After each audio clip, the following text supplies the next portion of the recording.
Good morning friends and नमस्कार। मैं हूं शिवम सिंगल, एग्री ट्रेनर। स्वागत करता हूं आप सभी लोगों का एक बार फिर से हमारे एग्री ट्रेनिंग प्रोग्राम में। दोस्तों, आज हम लोग एक बहुत ही इंपॉर्टेंट फसल की बात करने जा रहे हैं फिर से। आज की फसल है आलू की फसल, जो कि one of the commercial crop है हमारे देश में। और हम लोग बात करेंगे कि वेस्टीज के एग्रीकल्चर प्रोडक्ट्स को stage by stage, step by step कौन से प्रोडक्ट को किस टाइम पे हम यूज़ कर सकते हैं आलू की फसल में। तो आइए स्टार्ट करते हैं कुछ बेसिक्स के साथ। आलू की जो फसल है उसको कमर्शियल क्रॉप की कैटेगरी में हम रख सकते हैं, क्योंकि आज के टाइम पे आलू हमारे देश में उतना ही पॉपुलर हो चुका है जितना कि गेहूं या चावल। हम देख सकते हैं अपनी फैमिलीज में आलू आमतौर पे डेली हमारी डाइट में शामिल हो चुका है, जैसे कि गेहूं या चावल हम लोग डेली खाते हैं। क्योंकि इतना ज़्यादा खाया जाता है तो नो डाउट उतना ज़्यादा हमें उगाना भी पड़ेगा, और हमारे किसान भरपूर मात्रा में आलू उगाते हैं और शॉर्ट ड्यूरेशन क्रॉप होती है। सो एक गुड ऑप्शन है उनके लिए अच्छी कमाई करने के लिए। सो कमर्शियल क्रॉप की कैटेगरी में हम इसको रख सकते हैं। अगर ओवरऑल वर्ल्ड में प्रोडक्शन की बात की जाए तो चाइना के बाद इंडिया सेकंड नंबर पे आता है, और हमारे देश में हिमाचल है, यूपी है, वेस्ट बंगाल, बिहार, गुजरात, एमपी, पंजाब, महाराष्ट्र, ये कुछ स्टेट्स हैं जो कि टॉप प्रोड्यूसिंग स्टेट्स हैं जहाँ पे कि अच्छी मात्रा में आलू उगाया जाता है। अगर हम प्लांटिंग टाइम की बात करें तो इसके लिए प्लांटिंग टाइम ज़्यादा सुटेबल रहता है जब दिन का मैक्सिमम टेम्परेचर 30 से 32 डिग्री सेल्सियस के आसपास हो और मिनिमम टेम्परेचर 18 से 20 डिग्री सेल्सियस के करीब रहे। तो यहाँ से आप लोग एक आइडिया लगा सकते हैं कि कौन सा महीना प्लांटिंग के लिए सुटेबल रहेगा। अब क्योंकि हमारा देश बहुत बड़ा है, सो डिफरेंट डिफरेंट स्टेट्स में climatic conditions different different different रहती हैं। सपोज हम यूपी में हैं, तो यूपी में हम एक आइडिया लगाएं, ये वाली कंडीशंस अक्टूबर के महीने में आ सकती हैं। अगर हम कहीं पहाड़ों में, हिमाचल, उत्तराखंड में, तो ये कंडीशंस समर में भी आ सकती हैं। ठीक। सो और साउथ इंडिया में है तो हम जनवरी फरवरी में भी देख सकते हैं ये वाली conditions. So throughout India different different regions में डिफरेंट डिफरेंट मंथ में इसकी प्लांटिंग होती है, और अगेन डिफरेंट डिफरेंट मंथ्स में इसकी हार्वेस्टिंग होती है। तो थ्रू आउट ईयर कहीं ना कहीं आलू की फसल चलती रहती है। लेकिन जो मेन एरिया है, या फिर जो जिस टाइमिंग में सबसे ज़्यादा पैदावार होती है वो है अक्टूबर नवंबर, इस मंथ में प्लांटिंग रहती है। और फिर हम इसको विंटर में निकाल देते हैं। कूल वेदर क्रॉप है, विंटर क्रॉप हम इसको बोल सकते हैं। अगर हम मिट्टी की बात करें तो इसको एक कोई भी वेल ड्रेन्ड सॉइल चल जाती है। वेल ड्रेन्ड इसलिए क्योंकि भुरभुरी मिट्टी इसको चाहिए। जड़ें, ट्यूबर, इनको एक्सपेंड करने के लिए, पेनिट्रेट करने के लिए मिट्टी का भुरभुरा होना बहुत जरूरी है। लूज लोमी सॉइल होना बहुत जरूरी है, बजाय कि मिट्टी हैवी या कॉम्पैक्ट हो या चिकनी मिट्टी हो। सो लूज होना बहुत जरूरी है। अगर मिट्टी का लूज होना जरूरी है, भुरभुरा होना जरूरी है, तो आप खुद ही आइडिया लगा सकते हैं कि वेस्टीज का कौन सा प्रोडक्ट बहुत ज्यादा रिक्वायर्ड रहेगा आलू की फसल के लिए। सो मिट्टी को भुरभुरा बनाना बहुत जरूरी है। दूसरा इंपॉर्टेंट पॉइंट कि आलू की फसल को स्लाइटली एसिडिक मिट्टी पसंद है।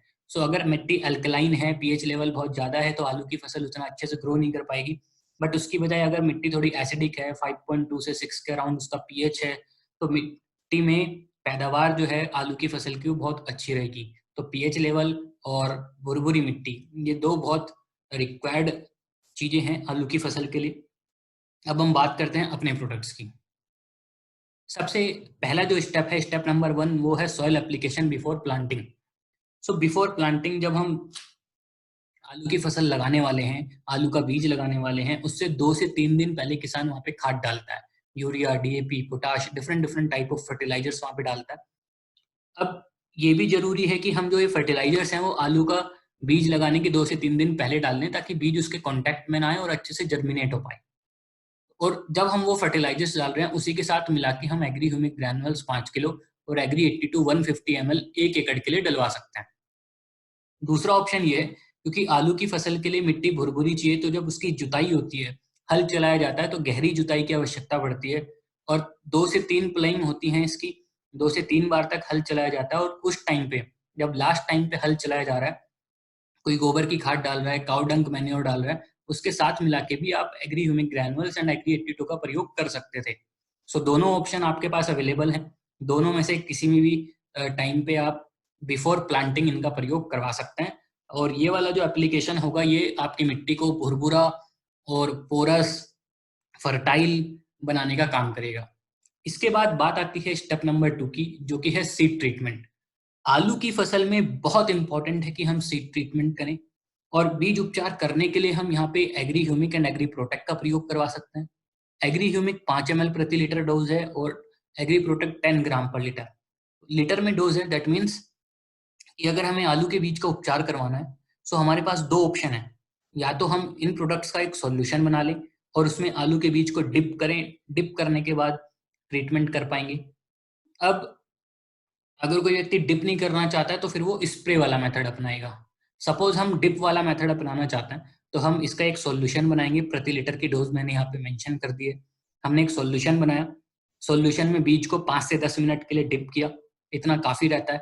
और उसके बाद 1.5 से 2 घंटा उसको छाया में सुखा के जब वो बुआई के लिए रेडी हो जाता है तो हम उसकी बुआई करेंगे।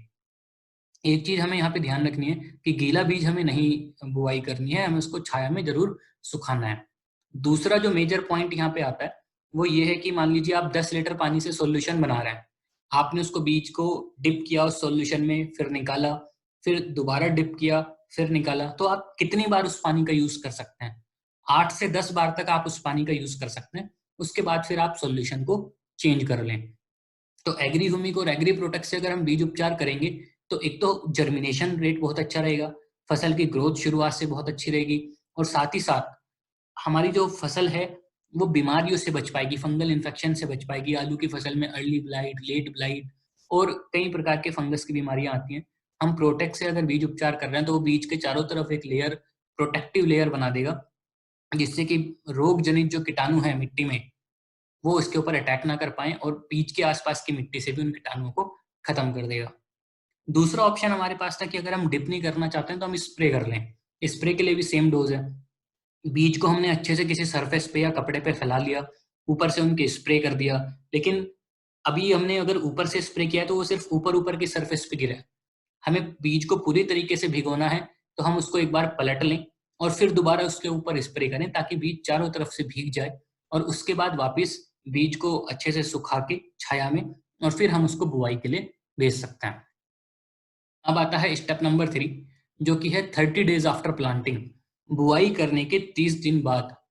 ये वाली जो अवस्था है, इस अवस्था में सबसे पहले तो किसान एक बार निराई गुड़ाई करता है, वो वहां से खरपतवार निकालता है, और या तो हाथों से निकालता है या फिर कोई हर्बिसाइड का प्रयोग करता है, वीडीसाइड का प्रयोग करता है, मशीन का प्रयोग करता है। उसके बाद फर्टिलाइजर एप्लीकेशन भी रहता है, फिर अर्थिंग का ऑपरेशन भी रहता है, मिट्टी चढ़ाई जाती है मेड़ पे। सो इस वाली कंडीशन में जब फसल लगभग 30 दिन की हो चुकी है, हम वहां पे या तो स्प्रे करवा सकते हैं Agri humic, Agri gold and Agri 82 का। 15 लीटर के टैंक में 30 ml ह्यूमिक, 20 ग्राम गोल्ड और 10 ml एग्री 82 का प्रयोग हम कर सकते हैं। और अगर कोई व्यक्ति स्प्रे नहीं करवाना चाहता है तो जैसे मैंने पहले बताया कि इस टाइम पे फर्टिलाइजर की डोज भी डाली जाती है जो रिमेनिंग नाइट्रोजन की डोज रहती है। तो यूरिया अगर कोई डाल रहा है या किसी और फॉर्म में नाइट्रोजन डाल रहा है तो उसी के साथ मिला के आप 250 ml ह्यूमिक, 100 ग्राम गोल्ड और 150 ml एग्री 82 1 एकड़ के लिए प्रयोग करवा सकते हैं। दोनों ऑप्शन आपके पास अवेलेबल हैं, दोनों में से किसी भी एक ऑप्शन का हम प्रयोग कर सकते हैं। ये वाला जो एप्लीकेशन है ये पौधों के लिए न्यूट्रिएंट की अवेलेबिलिटी को इम्प्रूव करने का काम करेगा, उसकी ग्रोथ को मेंटेन रखने का काम करेगा। साथ ही साथ अगर किसी प्रकार का कोई स्ट्रेस आने वाला था, टेम्परेचर ऊपर नीचे था, बारिश की कोई दिक्कत थी, या किसी प्रकार का कोई बायोटिक स्ट्रेस था, तो उसके खिलाफ भी लड़ने के लिए टॉलरेंस फसल में पैदा करेगा। और Agri 82 spreading and wetting agent के तौर पे अपना काम करेगा। इसके बाद स्टेप नंबर 4 आता है। स्टेप नंबर 4 है जब फसल को लगभग 45 से 50 दिन हो चुके हैं। ये वो वाला टाइम है जब नीचे ट्यूबर इनिशिएशन हो चुका होता है और लगभग आलू बनना जो होता है वो धीरे धीरे स्टार्ट होता है या फिर होने वाला होता है। वो डिपेंड करता है कि वैरायटी कौन सी है। इस अवस्था में हम लोग Agri Nanotech, Agri gold and Agri 82 का स्प्रे करवा सकते हैं। 15 लीटर के टैंक में हम 30 gram Nanotech, 20 gram gold and 10 ml Agri 82 का प्रयोग करवाएंगे। और ये वाला जो स्प्रे है ये आलू के साइज को, शेप को, उसकी चमक को मेंटेन करने के लिए, इंप्रूव करने के लिए बहुत इंपॉर्टेंट है। साथ ही साथ फसल में लास्ट में अगर किसी प्रकार का कोई स्ट्रेस आ रहा था तो उससे बचाने के लिए बहुत इंपॉर्टेंट है। आलू की शेल्फ लाइफ, क्योंकि आलू को बहुत लंबे टाइम तक स्टोरेज किया जाता है, तो उसकी शेल्फ लाइफ को इम्प्रूव करने के लिए बहुत इंपॉर्टेंट है। तो ये वाला स्प्रे हम करवा सकते हैं जब फसल 45 से 50 दिन की हो चुकी है। 4 स्टेप अगर हमने कर लिए तो ये काफ़ी है आलू की फसल के लिए। हालाँकि आलू की जो फसल है वो मैच्योरिटी के लिए 80 दिन, 90 दिन, 100 दिन, 110, 120, इवन 150 दिन भी ले सकते हैं। वो डिपेंड करता है कि हम वैरायटी कौन-सी लगा रहे हैं। Different different type of varieties available हैं। कोई व्यक्ति चाहता है, कोई किसान चाहता है कि मैं अपना आलू जल्दी निकाल लूँ, तो वो छोटी ड्यूरेशन की क्रॉप लगाता है, उसी टाइप की वैरायटी लगाता है। कोई व्यक्ति चाहता है कि मैं अपने आलू को लास्ट में लेके आऊँ मंडी में, तो वो लंबे ड्यूरेशन की वैरायटी लगाता है। तो अगर हमने छोटे ड्यूरेशन की वैरायटी लगाई थी, तो ये 4 स्टेप भी हमने कर लिए, तो इतना काफ़ी होता है और हमें बहुत अच्छे रिजल्ट आलू में मिल जाएँगे। बट अगर किसी ने लंबी ड्यूरेशन की वैरायटी लगाई है, तो ऐसे में फसल थोड़ी और लंबी तक चलती है और यहाँ पे हम जब फसल 60 से 70 दिन की हो चुकी है, ऐसे केस में हम स्टेप नंबर 4 को ही रिपीट कर सकते हैं। अर्थात Agri Nanotech, Agri gold and Agri 82 का ही स्प्रे करवा लेंगे हम 15 लीटर के टैंक से 30 gram Nanotech, 20 gram gold and 10 ml 82। Otherwise छोटे ड्यूरेशन की क्रॉप थी, तो जो 4 स्टेप थे उतने भी काफ़ी थे।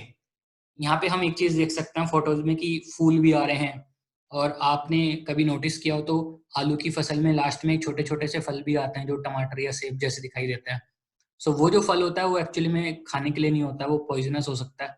सो ह्यूमन कंजम्पशन के लिए वो नहीं होता है, ह्यूमन कंजम्पशन के लिए होता है जो नीचे ट्यूबर बन रहा है, जो आलू बन रहा है। तो इन वाले ऊपर जो फल दिख रहा है वो हमारे लिए काम का नहीं है, नीचे जो आलू बनता है वो हमारे लिए काम का है और उसके लिए ह्यूमिक का हमने प्रयोग किया शुरुआत में ताकि मिट्टी भुरभुरी बने। फिर हमने प्रोटेक्ट का प्रयोग किया ताकि फंगस की दिक्कत ना आए। अगर आपको कहीं पे बीच में लगता है कि कहीं किसी प्रकार का कोई अटैक दिख रहा है फंगस का, तो आप कहीं पे बीच में भी प्रोटेक्ट का स्प्रे करा सकते थे। बट आपने बीज उपचार किया है वो बहुत इंपॉर्टेंट है। बाद में हमने नैनोटेक गोल्ड और 82 का स्प्रे किया है ताकि उसका साइज, शेप, चमक ये सारी चीज़ें अच्छी रहें। सो ये सारे स्टेप्स हम फॉलो कर सकते हैं। जैसे मैंने आपको बताया आप शुरू के 4 भी कर सकते हो और अगर लंबी ड्यूरेशन की क्रॉप है तो 5 भी कर सकते हैं। सो आई थिंक आप लोगों को ये ट्रेनिंग पसंद आई होगी। आलू के लिए हमने सारी चीज़ें आज डिस्कस की हैं कि किस प्रकार से हम एग्री प्रोडक्ट्स का इस्तेमाल यहाँ पे कर सकते हैं। आपके जो भी फीडबैक हैं, जो भी आपका सुझाव है, आप कमेंट बॉक्स में टाइप कर सकते हैं। आज के लिए दोस्तों इतना ही। हमारे साथ आप लोग जुड़े रहिएगा। बहुत-बहुत धन्यवाद। Thank you very much and नमस्कार।